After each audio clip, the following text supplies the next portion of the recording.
I'll see you guys in the dark. Hey guys, well, I've gotten some good and bad news. The website that I've been using to get true scary stories for you guys, they are wanting to do a blacklist on a lot of us narrators. So I have compiled a couple of stories from that website just for tonight. I'm probably going to do a compilation tomorrow of one of my old videos, and I don't want to do it on Monday, but if I have to, I will do one just for Monday as well, while I'm looking for other websites to find scary stories for you guys. I'm going to see if I can make sure that they are true. I can't guarantee anything, but I will get back to actually giving you guys new stories by Tuesday at the latest. I'm sorry guys, but it's getting bad on the website. Reddit, if anyone has been on Reddit, knows that No Sleep has a blacklist. And I guess, even though it states it's free to use on Let's Not Meet, they are now wanting to bring this blacklist to other sections of the site, despite the fact that Let's Not Meet says it's free to use if you post it on there. And that's where I get my stories, a lot of other people. So I'm going to have to dig for a few extra websites and hope and pray that I can find you some good stories, because if they blacklist me, everybody will go in there and start flagging my stuff, claiming that it's copywritten and all this other stuff, and I'm going to have a big fight on my hands with YouTube, and it's going to be a battle I don't want to fight, and it's going to mess with everything that I've done so far on this channel, and it may get my channel deleted, demonetized, whatever. So for today, I have new videos or new stories for this video. Sorry, my brain's a million miles a minute right now.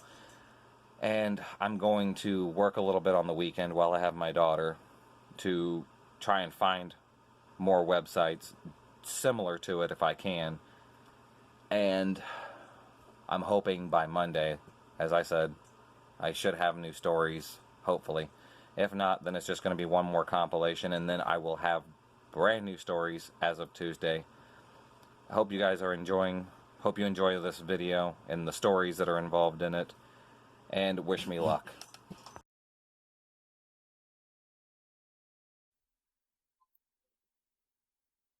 I dated and fell in love with a sociopath. This is a hard story for me to tell, so please bear with me. I'm hoping that by sharing, it will help myself heal, and maybe some other victims as well. You are not alone in all this. The night we met, this was supposed to be the night I killed myself. It was a cool fall evening, just warm enough for a light jacket. I was at a horse sale that I went to every month. Per usual, my friend and I checked out the tack lots and horses that were up for auction.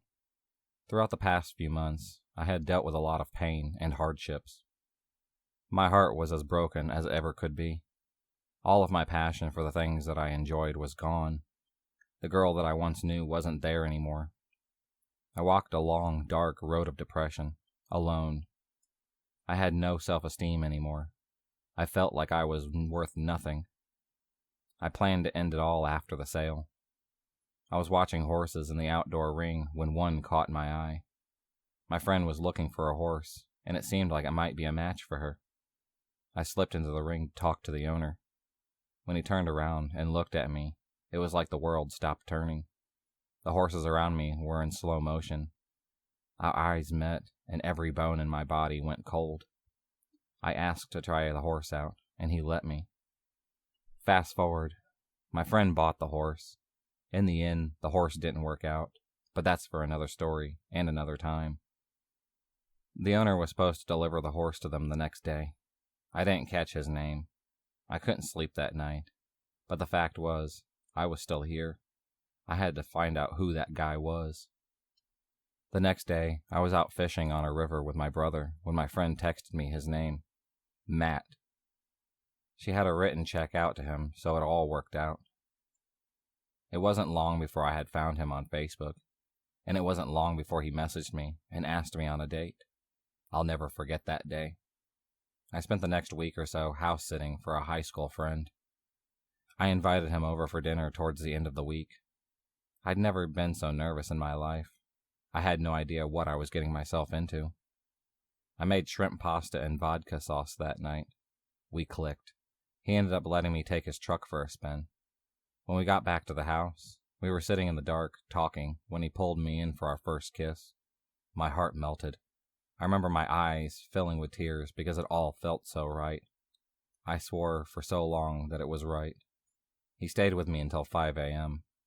He was allergic to cats, otherwise he would have stayed the night. The next few months seemed to be of pure bliss.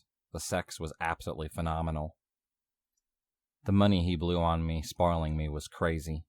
I got everything that I ever could want. His family was loaded, and he wasn't afraid to show it. It wasn't until the honeymoon phase was over that I started noticing things. An ex-girlfriend reportedly texted him and told him that he had given her chlamydia. He then gave it to me. I was never skinny enough. My hair was never the right color. I didn't have tattoos. I only had a few piercings. I was a waitress. I drove a truck. I posted too many selfies. I texted him way too much. I couldn't satisfy him anymore. He began dropping me off at the gym to work out while he ran errands just about every day. He became even more obsessed with porn than usual. The Tumblr blog, the whole 9 yards. He killed all of my hopes and dreams, one by one. If we were to be together, I could never ride racehorses for a living like I had wanted to my whole life. He started spending hours on end playing video games whenever I came over. He used me for what he needed, and he was done with me. He taught himself how to build computers. He started building guns in his basement and fabricating and 3D printing some of his own parts for them. This should have been a red flag. About a month went by of him ignoring me, him telling me I wasn't enough, and showing me pictures and videos of girls that he wanted. He told me that my family hated me. Everyone hated me. I became depressed again. I started working more and more hours just to keep myself from thinking. One night, I finally had a mental breakdown. I told him about the night that we met, what I was supposed to have done that night, how he saved me, how much I loved him. His answer? He left me. The next morning, he woke up and texted me saying he had no feelings for me, and I could come get my things. My world fell apart around me. I lost 25 pounds. I didn't eat for weeks. My parents became very concerned and didn't let me close my door. My dad got me a job riding racehorses. It all started looking up. About a month later, I landed myself in the ICU with a severe concussion. When I woke up, I thought Matt and I were still together. I got on my phone to tell him that I was hurt when I saw the messages from the breakup. I fell apart. An entire year passed. I remained single. Matt had a few girlfriends. Somehow, I managed to keep myself together. At least I made it look like that. I worked myself to death, bought a new car, and moved out at 20. I worked 2 jobs and about 75 hours a week. I kept myself pretty busy.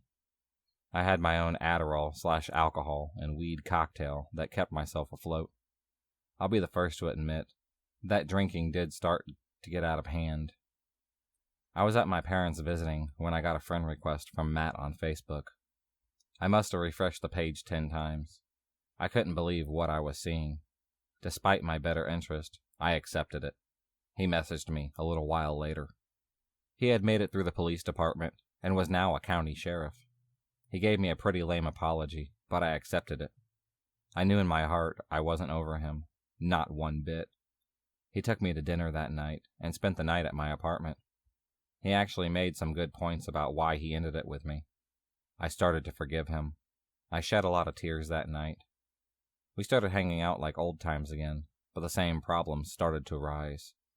Once again, I wasn't good enough for him, but there was something different about him this time. He became obsessed with picking locks. We'd been laying in bed watching a movie, and he'd be on his phone watching lock-picking videos. He complained about my dog a lot. He always joked that he'd go missing one day. A few more weeks went by, and it seemed like every once in a while his mask would vanish, but just for a second. I should have known that something was off when he sent me a text complaining about somebody dying in his arms at work. The body stunk, he said. He started driving like a nut. I vividly remember us going 163 miles per hour on a back road in his Mustang. He watched my reactions the whole time. He hardly looked at the road. We went to New York City for a few days, and he took a gun into the One World Trade Center and got us kicked out. We got into a fight over the phone one night because he called me an explicit name. The next day, we met up to talk. During my drive to the meeting place, I was overwhelmed with a feeling of dread. I knew it was the end of us, but it was more than that. I wasn't sad. I was just frustrated. We talked for about 20 minutes, and I don't think his eyes ever wandered from my face. His 2 dark brown eyes shot through me like bullets. He started talking through his teeth, telling me that no one would ever love me, that he was in cahoots with my friends, and that they hated me too. I was going nowhere in life. The hair on the back of my neck stood up. His eyes were completely dead. It's something I can never unsee. The way he was looking at me gave me chills. The voice in my head started talking. Steph, get out of the car. Get out of the car now. I trusted my gut and got out. I hurried to my car, jumped in, and immediately locked it.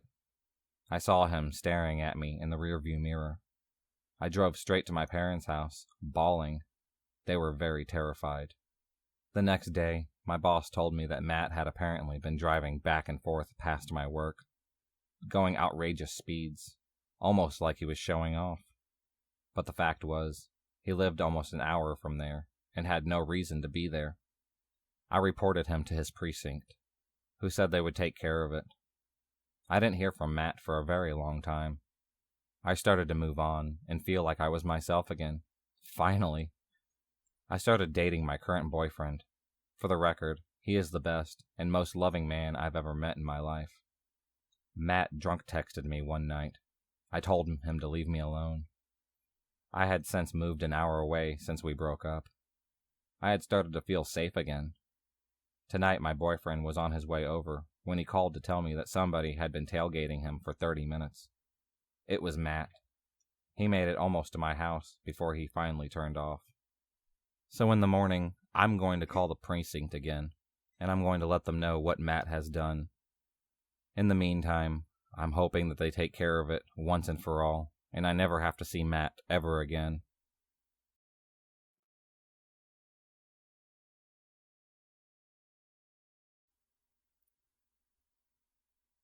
This took place 2 years ago, when I was 20, so my memory is a little foggy. This is my best friend's second ex-boyfriend story. This one doesn't affect me as much as it affected her. However, I was there for the whole ordeal. The last guy was a creep, but this one is a crazy jerk.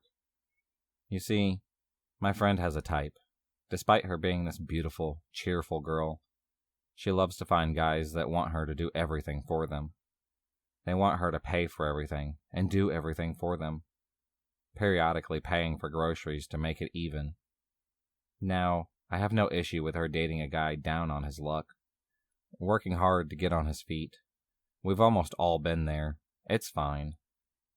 Some just have to start from the ground up, and that is fine. But this guy wasn't like that. We're talking about him being a male gold digger. This guy had no intention of bettering himself or his position. He was a user and an abuser, and I could tell the second that I met him. When I walked into her apartment and saw this guy sitting on the couch, my heart fell. He gave me bad vibes, worse than the last.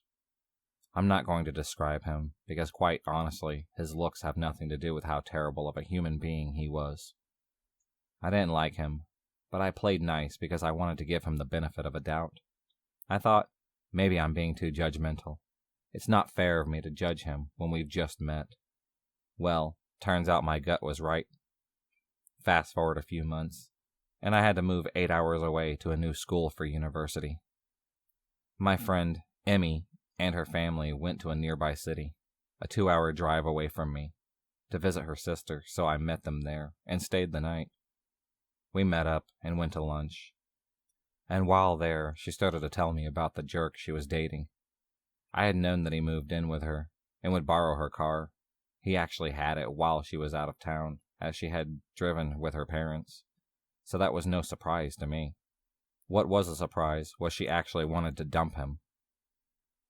She was telling me how he had become increasingly more territorial, always checking her phone and wanting to know where she was. He was also becoming verbally and physically abusive when she wouldn't comply. Initially, she was just thinking about dumping him, but I quickly started jumping on encouraging her to. I was worried about her safety and mental health living with someone like him, especially since it sounded like his angry outbursts were getting more frequent. She seemed to become more determined and said that she planned to break up with him when she got home. I told her she needed to take someone, like her dad, so that if he tried to hurt her, someone would be there to stop it. She dismissed me, saying that he wouldn't, and I warned her. Guys like this are unstable. He's going to do one of three things: verbally attack you, physically attack you, or threaten to. Threaten suicide if you try to leave him, or maybe all three, if he is crazy enough at least. She laughed me off, and that was the end of the conversation. We went on with the day shopping, going to dinner, then watching a movie. We slept together on a pull-out couch, and it was a pretty laid-back night. At 7 a.m., I was woken up to her crying on the phone. I didn't move at first, listening to what was happening. She was pacing on the other side of the room, crying and begging him to stop. He was calling her all kinds of names, accusing her of cheating on him. He was screaming so loudly, I could hear him through the phone. "You're such a slut. If you give me an STD, I'm going to fucking end you and your whole family." She was sobbing the whole time. "I'm gonna freaking throw your car keys off a bridge and burn your car, you stupid slut." I honestly couldn't believe what I was hearing. I still don't believe it. My memory is actually shit, but I remember it clear as day. I got up and took the phone from her, doing something I probably shouldn't have. I was so blinded by anger by this. But thankfully, it didn't have any repercussions, and started screaming at him. "I fucking dare you to burn her car. Touch it, and you're going to jail. I'm a fucking witness now. Try it." I hung up the phone and threw it on the bed, asking her what the hell happened. Apparently, since she didn't answer his phone call at 4 a.m., he assumed that she was cheating on him. He kept calling back. One of the times I answered and told him to stop, or I'd call the police for harassment. When he kept going on, I really didn't know what to do. She was a mess, and I was just too angry to think. I went into her parents' room and woke her mom up. This may be bad or weird to some, but I've known her since we were kids, and I'm very close to her family. Also, her mother, the night before, had actually begged me to try to get them to break up. Her mom is very kind and involved in her life and her friends' lives, so while this may be weird to some, it is fine for us. I told her mom what had happened, and while doing that, her dad woke up, immediately furious. Her dad stepped in, answering the phone, and threatening to call the car in stolen. Since his name is on the car, not my friend's, he told the crazy boyfriend to leave it at the apartment. After that, I had to go home. On the way, I called her, and she told me he was texting her, saying he was going to end himself if she left him. She was starting to feel guilty, scared that he would do it. This is bad, but the cold part of me told her to call his dad and tell him. It's his family's problem, not hers. They need to help him if he's having any mental distress. It's not her fault at all. Unfortunately, they dated for another 5 months after this. What got them to break up? Not the abuse, not the crazy, not the fact that he had a warrant out for his arrest in Florida for a traffic violation. It's what I was told, at least. Or the fact that he had relations with a minor.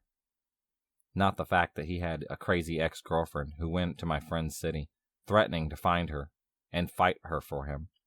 Not the fact that he would shoplift hundreds of dollars worth of things from Wally World. Nope. They broke up because he ended up in jail. I don't really remember why. I'm pretty sure it was because of the shoplifting. I could ask her, but I don't like to bring him up to her. It's been a year or two now, and she is raising his dog that he had gotten as a puppy before being arrested. That worries me that he may come back someday for his dog, And knowing her, she may go back to him as well. Pretty sure he hated me, or still hates me because I threatened to call the cops on him. And I still will if need be. I'm not sure where he is now, if he is still in jail, or out.